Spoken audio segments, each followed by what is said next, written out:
వాపస్ ఇవ్వమని మేము డిమాండ్ చేస్తున్నాం అంతే. ఏమో తెలంగాణ బరాబర్ మా జాగిరే కదా, తెలంగాణ ప్రజల జాగిరే కదా. పవన్ కళ్యాణ్ జాగిర్ అయితే కాదు కదా, పవన్ కళ్యాణ్ వాళ్ళ ఫాదర్ జాగిర్ కాదు కదా, మా జాగిరే కదా. మేము కదా కొట్లాడింది తెలంగాణ కోసం. ఇట్లాంటి వాళ్ళందరినీ ఎదిరించి కొట్లాడినాం కదా. పవన్ కళ్యాణ్ అయితేంది, వాళ్ళ అన్న అయితేంది, మొత్తం వాళ్ళ ఆంధ్ర సంతతంతా వచ్చి కొట్లాడితే కూడా తెలంగాణ బిడ్డలు ఏదో చిన్న చిన్న చీమలైన పెద్ద పామును బట్టి చంపుతాయన్నట్టుగా అంత పెద్ద ఆంధ్ర విషకూరల నుంచి తెలంగాణను బయటికి తెచ్చుకున్నాం కదా. ఏం ఊరుకోము అంటే కొట్లాడినాం, మేము కడుపు కట్టుకొని కొట్లాడినాం కాబట్టి ఖచ్చితంగా కోపం వస్తుంది, ఖచ్చితంగా ఆవేశం ఉంటుంది. ఇక్కడ మీరు వచ్చి రాజకీయాలు చేస్తామంటే మాత్రం ప్రజలు ఓడిస్తారు ఖచ్చితంగా. ఇప్పుడు రాజ్యాంగం చెప్పింది కాబట్టి ఎవరన్నా ఎక్కడన్నా పోటీ చేయొచ్చు అనేదానికి ఇబ్బంది ఏం లేదు. కానీ నైతికత అనేది ఒకటి ఉంటుంది. మీ వల్లనే సావగొట్టబడి, మా వనరులు దోచుకోబడి, మా సంస్కృతి మరుగున పడిపోయి, మేము ఇబ్బంది పడి 1200 మంది అమరవీరులు చచ్చిపోతే నువ్వు ఇక్కడ వచ్చి రాజకీయం చేస్తా అంటే మరి మేము తెచ్చుకునేది ఎందుకు తెలంగాణ? మేము చూసుకుంటే ఎందుకు ఊరుకుంటాం? టెక్నికల్గా నువ్వు 100 పనులు చేయొచ్చు, కానీ మారాలిటీ ఉండదా లైఫ్లో? నైతికత ఉండదా? చాలా పెద్ద నైతిక విలువలు చెప్పేటటువంటి మనిషి వద్దు ముర్రో అంటే ఈ వన్ సైడ్ లవ్ ఏంద్రా నాయన, మాకు అర్థమైతే లేదు. వద్దు బాబు, మీ ఆంధ్రాలో మీరేమైనా చూసుకోండి అంటే ఈ గోలేంది, మీద వచ్చి యాసిడ్ వస్తా అన్నట్టు ఈ బలవంతము లవ్ ఏంది నాకు అర్థమైతే లేదు.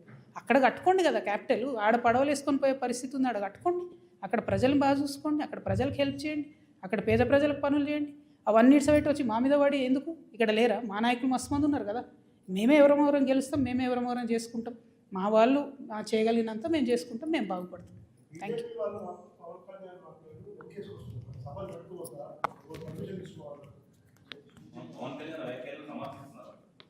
అంటే బీజేపీ వాళ్ళకి ఎవరు లీడర్ లేరు, వాళ్ళు ఏదో పవన్ కళ్యాణ్ వస్తే 2 ఓట్లు వస్తాయి అనుకుంటున్నారు. ఆ ఉన్న 8 సీట్లు కూడా పోతాయి ఈసారి, అవి కూడా రావు. ఎందుకంటే తెలంగాణ ప్రజలు గమనిస్తున్నారు బీజేపీ వాళ్ళు ఏం చేస్తున్నారు అన్నది. వడ్లు ఈడ 75 లక్షల క్వింటాళ్ళు కొనాలి అని సీఎం గారు అంటారు. పంజాబ్లో 100% పండిన గోధుమలన్నీ కేంద్ర ప్రభుత్వం కొంటుంది. మరి 8 మంది ఎంపీలు పోయి అడగొచ్చు కదా, ఇక్కడ 100% మాకు, మనకెందుకు 38% కొనాలి? మరి ఆ మాట ఎందుకు మాట్లాడరు? పవన్ కళ్యాణ్ తర్వాత సంగతి. ముందు అసలు మన ప్రజల కష్టాలలో బీజేపీ పాత్ర ఎక్కడు?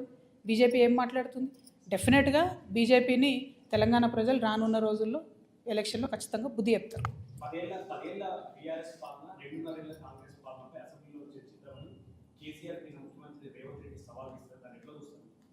ఏమొస్తుందండి? ఇంతకుముందు వాళ్ళు సవాళ్ళు వేసుకున్నారు. ఒకసారి ఒక ఆయన వస్తే ఇంకొక ఆయన రాడు, ఇంకోసారి ఇంకొక ఆయన వస్తే ఇంకొక ఆయన రాడు. అందరు కలిసి మాట్లాడుకుంటే కాసేపు తిట్టుకుంటారు. మనకు ఎంటర్టైన్మెంట్ తప్ప రిజల్ట్ ఏముండదు అందులో.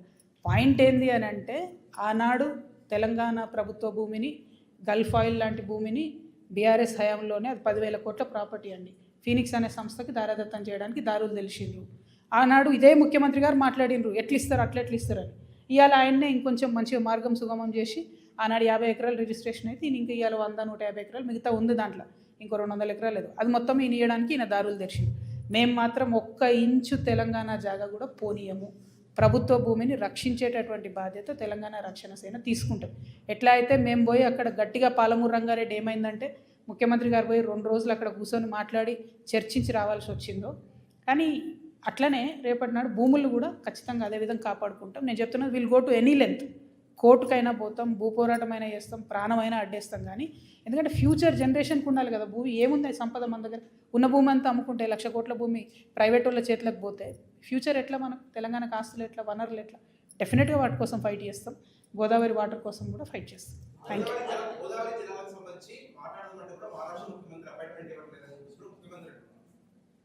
ముఖ్యమంత్రి గారికి నిజంగా చెప్తున్నా కదా, నీటి మీద అవగాహన తక్కువ ఉన్నట్టుంది. వారు పెంచుకుంటే మంచిది. ఎందుకంటే ఆయన ఓపెన్గా ఏం చెప్తున్నాడు, ఈ మహారాష్ట్రనేమో పర్మిషన్ ఇస్తలేదు అంటున్నాడు. అది రాదని తెలుసు ఆయనకు. ఎందుకంటే మహారాష్ట్ర ముఖ్యమంత్రి గారే స్వయంగా అక్కడ కూర్చొని తుమ్మిడిహెట్ అనే ప్రాజెక్ట్ ఎత్తు పెంచొద్దు అని ఆయన ధర్నా చేసినటువంటి వ్యక్తి. ఆయనతోని కేసీఆర్ గారు ఎంత ట్రై చేస్తున్నా లాస్ట్కు హైట్ తగ్గించుకొని ఒప్పుకొని రావాల్సి వచ్చింది. ఇప్పుడు ఈయన కాదే పనిని ఏదో చేస్తున్నట్టు బిల్డప్ ఇవ్వాలని చూస్తున్నారు. ఆయన ఇస్తలేడు అపాయింట్మెంటు. ఇక్కడ మరి ఈ రాష్ట్ర ముఖ్యమంత్రి మీకు ఇస్తలేడా?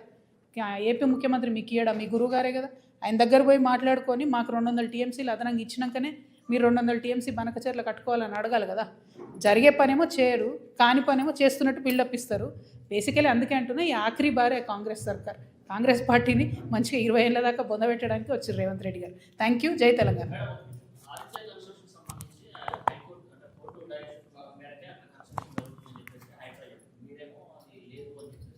నేను చెప్తున్నా కదబ్బా, హైడ్రా అనేటటువంటిది రేవంత్ రెడ్డి గారి అవినీతి పాయలల్లో చిన్న పాయ మాత్రమే. అందులో అవినీతిని పెద్దవాళ్ళను కాపాడడానికి హైడ్రా అనే వ్యవస్థ పెట్టిండ్రు.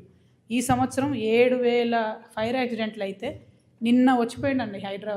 ఇలా హైడ్రా మొత్తం ఫైర్ యాక్సిడెంట్లు అంతా వాళ్ళే చూడాలి, ఈ మోరీలు నాలాలు క్లీన్ చేసేది వాళ్ళే చూడాలి. మరి ఇంకొక 10 రోజులైతే వాన పడుతుంది. ఒక నాలా అన్న తీసిరండి, ఒక మోరీ అన్న తీసిరా. పైగా ఇట్లా చెరువులు కబ్జా అవుతుంటే చూసుకుంటూ కూర్చుంటే హైదరాబాద్ నగరం నీళ్ళతో నిండిపోతుంది కదా. శ్రీ ఆదిత్య అనేది 1000కి 1000% తప్పు ప్రాజెక్టు. అది మూసీ నది గర్భంలో కడుతున్నారు. మూసీ నది గర్భశోకం ఎవరికి మంచిది కాదు. నేను ప్రభుత్వానికి చెప్తున్నాను, హెచ్చరిక చేస్తున్నాను. శ్రీ ఆదిత్య పనులు ఆపండి. మీరు ఆపకపోతే మేము లీగల్గా కూడా పోతాం.